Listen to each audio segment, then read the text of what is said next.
Hey everyone, good afternoon. Good afternoon to all. I am Pooja and welcome back to my channel. आज हम discuss करने वाले हैं 2 जुलाई के सभी important current affairs. I hope आप लोगों ने 1 जुलाई का सेशन देखा होगा। आज से नहीं, कल से हमारे डेली करेंट अफेयर्स 12 बजे से आ रहे हैं, तो आप 12 PM पर हमारे डेली करेंट अफेयर्स से कनेक्ट होना नहीं भूलेंगे। आपके सभी वनडे एग्जाम्स के लिए ये सेशंस यूजफुल है, इम्पॉर्टेंट है। ठीक है, तो जल्दी से एक बार लिंक को शेयर कर दो अपने फ्रेंड्स के साथ, और पहली बार आए हो तो सब्सक्राइब कर लो जिससे अपकमिंग क्लासेस के नोटिफिकेशंस मिल सके। स्टार्ट कर लेते हैं 2 जुलाई के करेंट अफेयर्स। देखते हैं आज के सेशन में हमें क्या क्या सीखने को मिलेगा। वीडियो के एंड में काफी सारे रिवीजन क्वेश्चन है, रिवीजन MCQs है, और एक क्वेश्चन ऑफ द डे है जिसका आंसर आप लोग मुझे कमेंट सेक्शन में देंगे। चलिए स्टार्ट कर लेते हैं। सबसे पहले पर्सन है के पॉल। ये हैं के पॉल। इन्हें के Paul Thomas elected chairman of ऐसे धन। अब देखिएगा, आप लोगों ने माइक्रो फाइनेंस के बारे में सुना होगा। नहीं सुना तो मैं आपको एक्सप्लेन करती हूँ आखिरकार ये माइक्रो फाइनेंस इंस्टीट्यूट होते क्या है।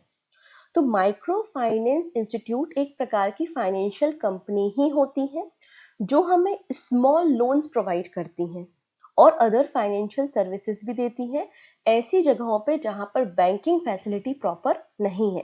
तो स्मॉल लोन्स प्रोवाइड करने वाले जो फाइनेंशियल इंस्टीट्यूट्स हैं वही आपके माइक्रो फाइनेंस इंस्टीट्यूट कहलाते हैं। इनका पर्पस है लो इनकम ग्रुप और जो अनएम्प्लॉयड पीपल हैं उनको सेल्फ सफिशिएंट बनाना, उनको लोन प्रोवाइड करना। तो ऐसे धन जो है वो एक माइक्रो फाइनेंस इंस्टीट्यूट है, एक सेल्फ रेगुलेटरी ऑर्गेनाइजेशन है जिसको रन किया जाता है बाय द RBI। रेगुलेट कौन कर रहा है? रिजर्व बैंक ऑफ इंडिया कर रहा है। ठीक है, तो के पॉल थॉमस को इलेक्ट किया गया है एज अ चेयरमैन ऑफ ऐसे धन। ठीक है, ESAF स्मॉल फाइनेंस बैंक के MD एंड CEO रह चुके हैं और इन्हें चेयरमैन बना दिया गया है। RBI recognise self regulatory organisation and association of micro finance. ठीक है, चेयरमैन के अलावा जो MD और CEO बने हैं वो बने हैं सदफ सईद। ठीक है, इनका नाम उतना इंपॉर्टेंट नहीं है, आपको के पॉल थॉमस का नाम याद रखना है। चलिए अगले पर्सन है जिनका नाम है ललित उपाध्याय। सिंपल सा क्वेश्चन एग्जाम में बनेगा कि ललित उपाध्याय जो रिसेंटली न्यूज में है वो किस स्पोर्ट से संबंधित है, तो आंसर हो जाएगा हॉकी। किस फील्ड से है ये? हॉकी से संबंधित है। इन्होंने 2 बार, मतलब हमारी टीम को, जब हॉकी टीम को गोल्ड मेडल मिला है या ओलंपिक्स में हमें मेडल मिले हैं तो उसका पार्ट भी रह चुके हैं। तो 2 टाइम ओलंपिक मेडलिस्ट रह चुके हैं ललित उपाध्याय। ठीक है, 2 टाइम, 1 सेकेंड, हाँ, 2 टाइम ओलंपिक मेडलिस्ट रह चुके हैं ललित उपाध्याय। हॉकी से संबंधित है और इन्होंने रिसेंटली रिटायरमेंट अनाउंस कर दिया है। जब 2020 में टोक्यो में ब्रोंज मेडल मिला था और पेरिस का 2024 के ब्रोंज मेडल में हमारी ओलंपिक टीम का पार्ट थे। 2016-18 में एशियन चैंपियनशिप ट्रॉफी में जब गोल्ड मेडल मिला था तो उस टीम के पार्ट थे। इन्हें अर्जुन अवार्ड 2021 में मिला था और इन्हें DSP अपॉइंट किया गया है by the Uttar Pradesh government. तो ललित उपाध्याय जिनका रिटायरमेंट हुआ है वो हॉकी से संबंधित प्लेयर आपको देखने को मिलेंगे। नेक्स्ट इंपॉर्टेंट प्लेयर है जिनका नाम है आयुष सेट्टी। इनका नाम आपको याद रखना है। आयुष सेट्टी का संबंध किस गेम से है? आंसर हो जाएगा बैडमिंटन खेलते हैं ये। कौन से स्पोर्ट से है ये? बैडमिंटन से है। आयुष सेट्टी कर्नाटका से बिलोंग करते हैं और इन्होंने 2025 का US open badminton single title जीत लिया है। ठीक है, US open badminton single title men's category में किसने जीता है? आयुष सेट्टी ने जीता है जो कि इंडिया से है, और इन्होंने ब्राइन यंग को हराया है जो कि कनाडा से है। अगर हम फीमेल सिंगल या वीमेन सिंगल के बारे में बात करें तो वीमेन सिंगल का टाइटल जीता है वी वैन जेंग ने जो कि USA की है, और इन्होंने डिफीट किसे किया है? तन्वी शर्मा। तन्वी शर्मा इंडिया से हैं। तो क्वेश्चन तन्वी शर्मा से भी बन सकता है कि तन्वी शर्मा जो रिसेंटली न्यूज में है वो किस स्पोर्ट से है? तो बैडमिंटन से है। अब यहाँ पे ये जो US open badminton single title है इसे ऑर्गेनाइज किसने किया था? बैडमिंटन वर्ल्ड फेडरेशन ने। इसका फॉर्मेशन 1934 में हुआ था, कुआलालंपुर में हेडक्वार्टर है, और 202 इसके बैडमिंटन एसोसिएशंस है। अगली पर्सन है जिनका नाम है जानवी। जानवी जो है वो आंध्र प्रदेश से बिलोंग करती हैं और ये भारत की पहली कैंडिडेट बनी है, पहली एस्ट्रोनॉट बनी है जिन्हें टाइटन स्पेस मिशन के लिए सिलेक्ट किया है। नासा का मिशन है टाइटन स्पेस मिशन, जिसको 2029 में 2029 में लॉन्च किया जाएगा। ठीक है, तो Janvi डंगेटी is set to become the first Indian astronaut on the Titan space mission in 2029 और ये पहली इंडियन ग्रेजुएट है from NASA allied international air and space programme. तो जानवी का नाम याद रखना है। क्लियर? तो ये कुछ इंपॉर्टेंट पर्सन थे, जिसमें आयुष सेठी और जानवी, ये दो नाम, और याद हो सके तो तन्वी शर्मा। ये कुछ नाम है जो आपको याद रखने हैं। ललित उपाध्याय का स्पोर्ट याद रखना है, एग्जाम में प्रश्न देखने को मिल सकते हैं। ठीक है, अब पीडीएफ कहाँ पे मिलेगा? तो पीडीएफ के लिए टेलीग्राम की लिंक अवेलेबल है डिस्क्रिप्शन में, आप उसे ज्वाइन कर लीजिए। वहां से free of cost current affairs की पीडीएफ डाउनलोड कर सकते हैं। इसके अलावा प्ले स्टोर पे जाके पूजा जैन क्लासेस एप्लीकेशन है, वहां से भी आप फ्री ऑफ कॉस्ट पीडीएफ को डाउनलोड कर सकते हैं। ठीक, नेक्स्ट है HAL wins contract to build a small satellite launch vehicle, become the India's third rocket maker। अब हमारे देश में अगर हम देखे जाएं तो एक हिंदुस्तान एरोनॉटिक्स लिमिटेड, आप लोगों ने नाम तो सुना ही होगा। ठीक है, हमारे देश में जैसे कि DRDO वगैरह है, ये सभी रॉकेट बनाते हैं। अब यहाँ पे अल्फा डिजाइन टेक्नोलॉजी लिमिटेड और भारत डायनेमिक लिमिटेड, ठीक है, और HAL ने बिड की थी कि हम स्मॉल सैटेलाइट लॉन्च व्हीकल को तैयार करेंगे टेक्नोलॉजी ट्रांसफर की मदद से। मतलब इसरो जो है वो टेक्नोलॉजी को ट्रांसफर करेगा और HAL उसको बिल्ड करेगा। तो इसने HAL ने इस बिड को जीत लिया है। During the technology transfer phase HAL will have to make at least 2 SSLV। और इसकी पूरी प्रोसेस कैसे होती है, कैसे SSLV को बनाया जाता है, तो वो पूरी प्रोसेस देखेंगे। टेक्नोलॉजी ट्रांसफर होगी और HAL इसे बनाने का काम करेगा। तो HAL ने रिसेंटली बिड जीत ली है और ये स्मॉल सैटेलाइट लॉन्चिंग व्हीकल को तैयार करेंगे। SSLV जो होते हैं वो 3 स्टेज के सॉलिड प्रपल्शन रॉकेट होते हैं, जिनका वेट 500 kg का होता है और इनको 500 किलोमीटर तक की ऑर्बिट पे लॉन्च किया जाता है। लो कॉस्ट व्हीकल आपको देखने को मिलेंगे। नेक्स्ट है ministry of statics and the programme implementation is set to launch first household income survey from the February 2026। अब हमारे अर्बन एरियाज में, हमारे रूरल एरियाज में कितने लोगों की इनकम है, कितना लोगों का खर्चा है, मतलब एक्सपेंडिचर है, ठीक है, उसे कैलकुलेट करना। मतलब एक एवरेज इनकम रूरल एरिया में और अर्बन एरिया में कैलकुलेट करने के लिए ministry of static and programme implementation run करने वाला है पहला हाउस होल्ड इनकम सर्वे, जो कि फरवरी 2026 से स्टार्ट होगा, to calculate the average income of rural and urban household in India. इसको मैनेज करने का काम ministry of statics and programme implementation करेगी और कई सारे टॉप इकोनॉमिक्स और एक्सपर्ट इसमें शामिल होंगे through the national sample survey. पहली बार जो अटेम्प्ट किया गया था, मतलब जब इस तरीके का हाउस होल्ड सर्वे किया गया था, वो 1950 में किया गया, फिर 1960s के आसपास किया गया, 1983-84 में किया गया, लेकिन जो अनसक्सेसफुल रहा।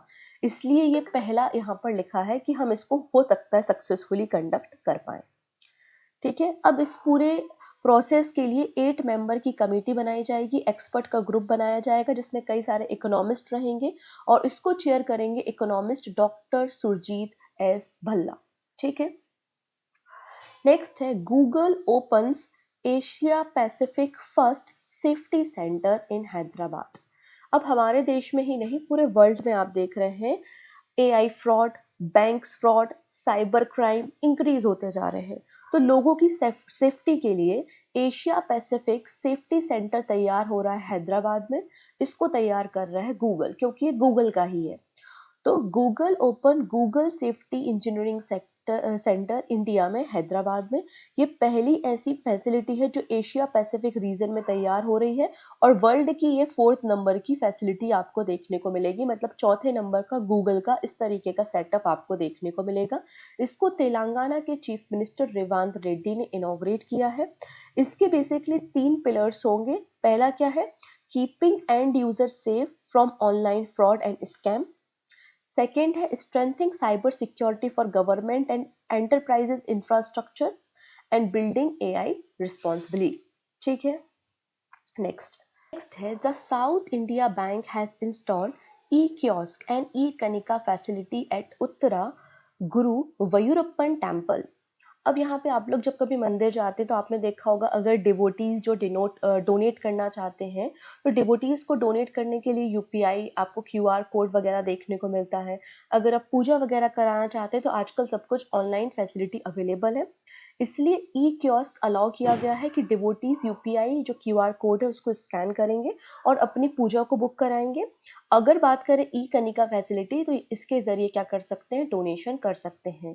तो यहाँ पर साउथ इंडियन बैंक ये फैसिलिटी प्रोवाइड कर रहा है। कहाँ पर?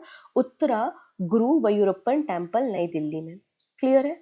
चलिए नेक्स्ट बात करते हैं। आप लोगों ने नैनो यूरिया के बारे में सुना होगा और इफ्को के बारे में सुना होगा। इफ्को का मतलब है Indian farmer fertiliser cooperative. IFFCO ने 2021 में 2021 में नैनो यूरिया बनाया था। नैनो यूरिया का पर्पस ये था कि हम जो ट्रेडिशनली फर्टिलाइजर इस्तेमाल करते हैं उसके यूजेस को हम कम कर सकें और फार्मर की ईल्ड को, फार्मर जो भी प्रोडक्शन करते हैं उसको इंक्रीज कर सकें। तो for the first time nano urea की जो प्रोडक्शन फैसिलिटी है इंडिया के बाहर इस्टेब्लिश की जा रही है बाय इफ्को। कहाँ पर? ब्राज़ील में। तो IFFCO set up first overseas nano fertiliser plant in Brazil. ठीक है, तो 4 साल बाद नैनो यूरिया के लॉन्चिंग के बाद Indian farmer fertiliser corporation setup कर रहा है पहला overseas manufacturing plant for nano soil nutrition in Brazil. Brazil की एक कंपनी के साथ हमारी पार्टनरशिप की हुई है। ये जो प्लांट है इसकी एनुअल कैपेसिटी 4.5 मिलियन लीटर की होगी और प्रोडक्शन एंड ऑफ 2025 तक स्टार्ट हो जाएगा। ठीक है, देखिएगा यहाँ पे जो हम करंट अफेयर्स हैं, क्योंकि मेरी जून में क्लासेस नहीं हो पाई थी ज़्यादा, तो जून के भी करंट अफेयर्स को इंक्लूड किया गया है। मतलब मैं जब जून मंथ की मैगजीन बनाऊंगी तो 2 जुलाई तक के जो करंट अफेयर्स आज हम पढ़ रहे हैं, यहाँ तक के करंट अफेयर्स आपको उस मैगजीन में मिलेंगे, यहाँ तक के एमसीक्यू आपको मैगजीन में मिलेंगे और यहाँ तक के वन लाइनर आपको मैगजीन में मिलेंगे। ठीक है, मैं बिल्कुल इस पर काम स्टार्ट कर चुकी हूँ, बहुत जल्दी आपको मैगजीन्स मिल जाएंगी। ठीक है, Odisha government delist HDFC, ICICI and Axis Bank from state transaction over under performance। अब यहाँ पे उड़ीसा गवर्नमेंट ने 3 मेजर प्राइवेट बैंक्स हैं उनको अपनी जो लिस्ट है उससे डीलिस्ट किया है, मतलब जो इम्पैनल्ड बैंक की लिस्ट है उससे बाहर कर दिया है। ऐसा बताया जा रहा है कि इनकी परफॉर्मेंस काफ़ी ज़्यादा पुअर थी, मतलब जो गवर्नमेंट स्कीम्स का एग्जीक्यूशन था और जो जनरल बैंकिंग सर्विसेज है उससे भी पब्लिक नाराज थी, सेटिस्फैक्ट्री नहीं थी। और इसके बाद इन तीनों बैंक को डीलिस्ट करने का काम उड़ीसा गवर्नमेंट ने किया है। Odisha government has barred HDFC bank, ICICI bank and Axis bank from handling business and deposit of the state government in government backed organization with immediate effect। ठीक, next, IISc Bangalore tops Indian Institute in US News 2025 global ranking. तो US News 2025 global ranking publish हुई है जिसमें दुनिया भर की बड़ी बड़ी यूनिवर्सिटीज़ की रैंकिंग की गई है। टॉप यूनिवर्सिटी हार्वर्ड यूनिवर्सिटी है फर्स्ट नंबर पे, सेकंड नंबर पे MIT, थर्ड नंबर पे स्टैनफोर्ड यूनिवर्सिटी और फोर्थ नंबर पे ऑक्सफोर्ड यूनिवर्सिटी है। नाउ इंडियन यूनिवर्सिटीज़ की बात करते हैं तो इंडिया की जो टॉप यूनिवर्सिटी है वो IISc बेंगलुरु है और ग्लोबली इसकी पोजीशन 633 नंबर पे आपको देखने को मिल जाएगी।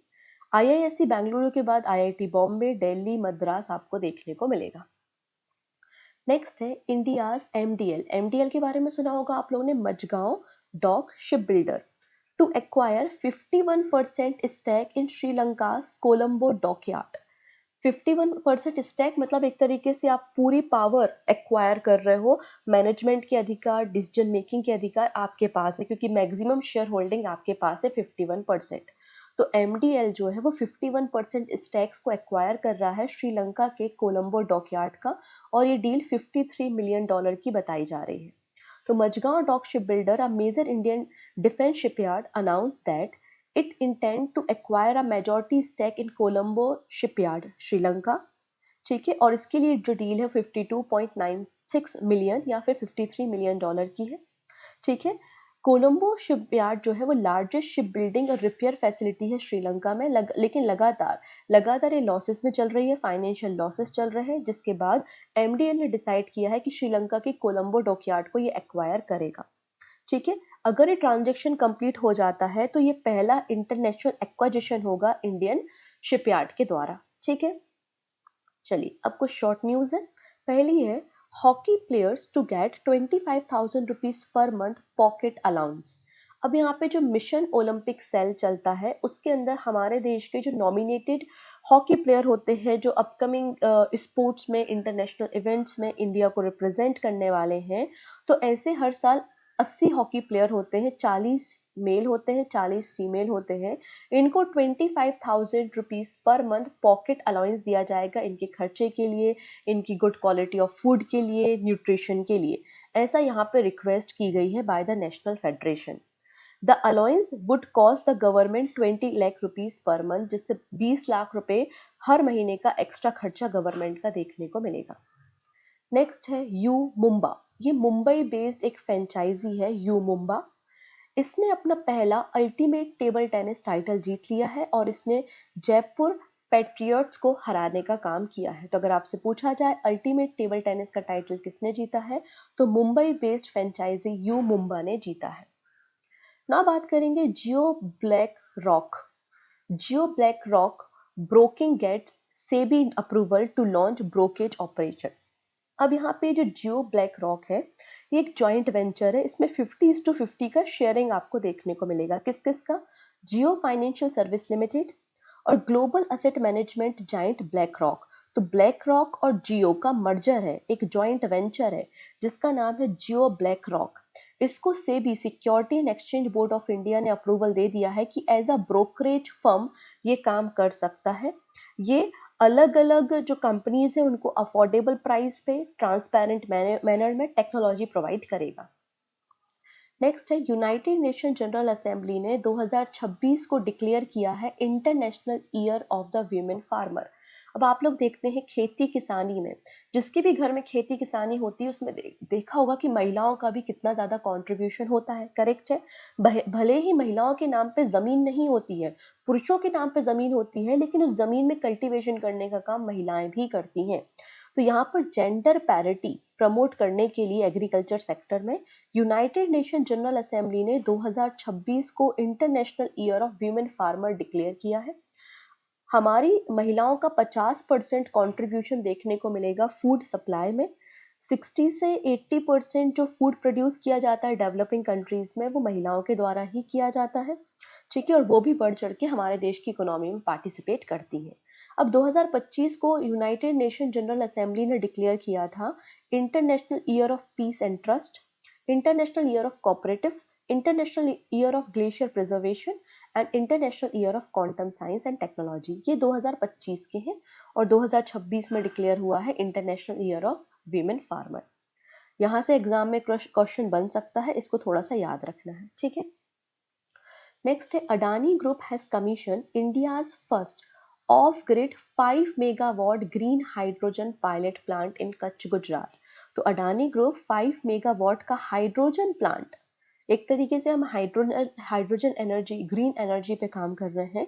तो हाइड्रोजन पायलट प्लांट को इनॉग्रेट किया जा रहा है कहाँ पे? कच्छ गुजरात में, बाय द अडानी इंटरप्राइजेस। ठीक है, नेक्स्ट, अब दिस इज इंपॉर्टेंट नेम, इनका नाम है क्रिस्टी कोवेंट्री। क्या नाम है इनका? क्रिस्टी कोवेंट्री, जो कि एक स्विमर रही हैं। इन्होंने ओलंपिक में मेडल्स भी जीते हैं स्विमिंग में और ये जिम्बाब्वे से बिलोंग करती हैं। इन्हें recently IOC international Olympic committee का प्रेसिडेंट बनाया गया है। ये पहली फीमेल एंड अफ्रीकन है, पहली फीमेल एंड अफ्रीकन प्रेसिडेंट है इंटरनेशनल ओलंपिक कमेटी की। साथ ही साथ वर्ल्ड की मोस्ट पावरफुल स्पोर्टिंग ऑर्गेनाइजेशन की यंगेस्ट प्रेसिडेंट भी आपको देखने को मिल जाएंगी। हमें याद क्या क्या रखना है? 10th नंबर की इंटरनेशनल ओलंपिक कमेटी की हेड कौन बनी है? क्रिस्टी कोवेंट्री बनी है। ये यंगेस्ट भी हैं, पहली महिला और अफ्रीकन भी हैं। 10वें नंबर की हैं। इनका टेन्योर 8 सालों का रहेगा, मतलब 2033 तक इनका टेन्योर रहेगा। जिम्बाब्वे से बिलोंग करती हैं और स्विमिंग से संबंधित है। ठीक है, नेक्स्ट है, SBI to solarise 4 million Indian homes by 2027। अब यहाँ पे SBI, State Bank of India ने एक मेजर स्टेप लिया है ग्रीन एनर्जी ट्रांजिशन के लिए, क्योंकि हम चाहते हैं कि 2070 तक हमारे देश का जो नेट कार्बन एमिशन है वो जीरो हो जाए। तो स्टेट बैंक ऑफ इंडिया का एक मेजर स्टेप आया है कि इंडिया की क्लीन एनर्जी में हम कंट्रीब्यूट करेंगे और 4 मिलियन इंडियन होम्स को हम सोलराइज करेंगे, उनके रूफ पे सोलर पैनल इंस्टॉल करेंगे बाय द 2027 तक। ये एसबीआई का टारगेट आपको मिल जाएगा। अगली पर्सन है जिनका नाम है लिनथोई चैनमबैम। ठीक है, ये है लिनथोई चैनमबैम, जो कि मणिपुर से बिलोंग करती है और एक जूडो प्लेयर है, और ये पहली इंडियन जूडो प्लेयर बन चुकी हैं जिन्होंने गोल्ड मेडल जीता है बर्लिन जूनियर यूरोपियन कप 2025 में। ठीक है, 63 केजी कैटेगरी में इन्होंने compete किया था। ठीक है, चलिए नेक्स्ट है the railway plan to initiate a marginal hike in the passenger fare from the 1st of July onwards. तो 1 जुलाई से जो हमारा रेलवे का किराया लगता है उसमें कुछ चेंजेस किए जा रहे हैं। अगर आप एसी कोचेज में ट्रेवल करते हैं तो 2 पैसा पर किलोमीटर, और नॉन एसी कोचेज में 1 पैसा पर किलोमीटर से आपकी जो टिकट है उसका फेयर इंक्रीज किया जा रहा है 1 जुलाई से। Indian railway is planning to initiate a marginal hike in the passenger fare July onwards. Last time revision 2020 में हुआ था। जो सेकेंड क्लास में लोग ट्रेवल करते हैं, अगर वो 500 किलोमीटर तक ट्रेवल करते हैं तो इनकी टिकट में कोई भी चेंजेस नहीं है। अगर 500 किलोमीटर से ज़्यादा आपका ट्रेवल है तो 0.5 पैसा आपको यहाँ पर हाइक देखने को मिल जाएगा। ठीक है, नेक्स्ट है China has assume the chair of SCO for the 2025 under the theme upholding the Shanghai spirit SCO on the move. SCO का मतलब क्या होता है? संघाई कॉपरेशन ऑर्गेनाइजेशन है, जो कि इंटर गवर्नमेंटल बॉडी है। इसका फॉर्मेशन 2001 में हुआ था और इंडिया और पाकिस्तान ने 2017 में एससीओ को ज्वाइन किया हुआ है। एससीओ के करंट मेंबर आपको पता है चाइना है, Kazakhstan, Kyrgyzstan, Pakistan, Russia, Iran, Uzbekistan है। एससीओ की जो चेयरमैनशिप आई है वो चाइना के पास आई है 2025 की, जिसकी थीम है upholding the Shanghai spirit SCO on the move. Next है Bajaj Allianz unveil India's first state specific health insurance plan. अब यहाँ पे देखिएगा, हर एक राज्य की अपनी अलग समस्याएं होती हैं, हर एक राज्य में अलग अलग प्रकार की बीमारियां चलती हैं, वहाँ के क्लाइमेट से संबंधित, वहाँ के एनवायरनमेंट से संबंधित। तो इसलिए यहाँ पे state specific health insurance plan पहली बार बजाज आलियांज इसे लेकर आया है। In a first of its kind initiative Bajaj Allianz general insurance has launch state wise, देखो स्टेट वाइज वो भी customise health insurance policy design to reflect the unique health care dynamic of different Indian state. तो यहाँ पे एक आपकी dynamic prices रहेंगे, ये यूनिफॉर्म प्राइसिंग मॉडल रहेंगे और अपनी तरीके से कस्टमाइज आप अपनी पॉलिसी को करा सकते हैं। हेल्थ इंश्योरेंस को और भी ज़्यादा अफोर्डेबल बनाने के लिए, एक्सेसिबल बनाने के लिए, स्पेशली जो रूरल इंडिया में और अर्बन एरियाज में मिडिल क्लास रह रहे हैं उनके लिए इस पॉलिसी को लॉन्च किया है। तो इसमें कस्टमाइज फीचर आपको मिल जाएगा और अफोर्डेबल प्राइजेस आपको देखने को मिलेंगे। ठीक, चलिए अब बारी आती है आपके रिवीजन की। बहुत सारे क्वेश्चंस हैं जो मैंने आपको पढ़ाए हुए हैं प्रीवियस क्लासेस में, देखना है कि कितने क्वेश्चंस के आंसर आपको याद हैं। ठीक है, पहला क्वेश्चन देखेंगे, which Indian aerospace and defense company has recently been awarded 511 crore rupees contract by ISRO to design, manufacture and commercialise the small satellite launching vehicle. तो अभी हमने देखा HAL को ये कॉन्ट्रैक्ट मिला है, 511 करोड़ रुपए का कॉन्ट्रैक्ट है SSLV को डिजाइन करने के लिए, इसरो टेक्नोलॉजी को ट्रांसफर करेगा। तो करेक्ट आंसर हो जाएगा option number C. What is India's position in the World Economic Forum Energy Transition Index? तो energy transition index world economy forum का है, इंडिया 71st पोजीशन पे आपको देखने को मिल जाएगा, option number C. Under the घड़ियाल species conservation programme launch in June 2025 7 1-year-old घड़ियाल। तो 7 1-year-old घड़ियाल को हमने किस नदी में छोड़ा है घड़ियाल कंजर्वेशन के लिए? आंसर हो जाएगा Geruwa river, option number C बिल्कुल करेक्ट है। In which Indian city Google inaugurate its first safety engineering sector in the center in the Asia Pacific region? तो साइबर सिक्योरिटी और फ्रॉड को कम करने के लिए एशिया पैसिफिक का पहला सेफ्टी इंजीनियरिंग सेंटर गूगल ने शुरू किया है, कहाँ पर? हैदराबाद में। कहाँ पर? हैदराबाद में, ऑप्शन नंबर सी बिल्कुल करेक्ट हो जाएगा। ठीक है, prime minister Narendra Modi flag off export of India's first made in Bihar diesel locomotive from the Marhowra plant. तो हमने यहाँ पे मरोवरा प्लांट बिहार से डीजल लोकोमोटिव को पहली बार कहाँ पर एक्सपोर्ट किया है? आंसर हो जाएगा कहाँ पर? आंसर हो जाएगा आपका गुआना में। ऑप्शन नंबर सी बिल्कुल करेक्ट है। At the Asian para badminton championship 2025 held in the Thailand. तो एशियन पैरा बैडमिंटन चैंपियनशिप कहाँ पर हुई थी? थाईलैंड में हुई थी। भारत का यहाँ पर बेस्ट परफॉर्मेंस रहा है। भारत ने टोटल कितने मेडल जीते हैं? तो भारत ने टोटल 27 मेडल्स को जीता है। Eight which location was under 23 Asian wrestling championship held? तो आंसर क्या हो जाएगा आपका? वियतनाम में अंडर 23 एशियन रेसलिंग चैंपियनशिप हुई थी। What is the name of United States air strike campaign launched in June 2025 targeting Iran's fortified nuclear site? तो Iran की न्यूक्लियर साइट को अटैक करने के लिए यूएसए ने जो प्रोग्राम रन किया था, जो ऑपरेशन था, उसका नाम है midnight hammer. What is the full form of recently launched Navya initiative? तो नव्या इनिशिएटिव लॉन्च किया है जिसके अंदर जो एडolescent गर्ल हैं उनको ट्रेनिंग प्रोवाइड की जाएगी, उनको एम्पावरमेंट प्रोवाइड किया जाएगा। नव्या का मतलब क्या है? आंसर हो जाएगा nurturing aspirational through vocational training for young adolescent girl. Who has been appointed as a brand ambassador of World Para Athletic Championship? Answer हो जाएगा कंगना रनौत। इन्हें वर्ल्ड पैरा एथलेटिक चैंपियनशिप का ब्रांड एम्बेसडर बनाया गया है। रिसेंटली मैंने आपको बताया था कि कैटरीना कैफ को मालदीव का टूरिज्म एम्बेसडर बनाया गया है। MS धोनी को डिटॉल आईसी कूल रेंज का ब्रांड एम्बेसडर बनाया गया है। शुभमन गिल को ओकले का बनाया गया है। Anil Kumble Karnataka forest and wild life department. तो आप यहाँ पर ये सारी चीज़ें याद रख सकते हैं।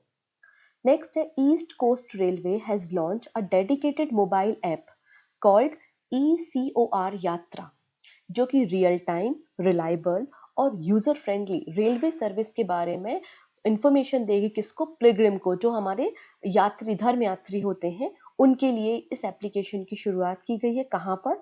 आंसर हो जाएगा आपका पुरी में, Jagannathpuri. Option number D is the right answer. And this is your question of the day. Asian infrastructure investment bank के नई प्रेसिडेंट कौन बनी है? ये कुछ ऑप्शंस है, सही आंसर आप लोग मुझे कमेंट सेक्शन में बताइएगा। बाकी सारी बातें हम नेक्स्ट वीडियो में डिस्कस करेंगे। PDF आपको टेलीग्राम से मिल जाएगी। Thank you.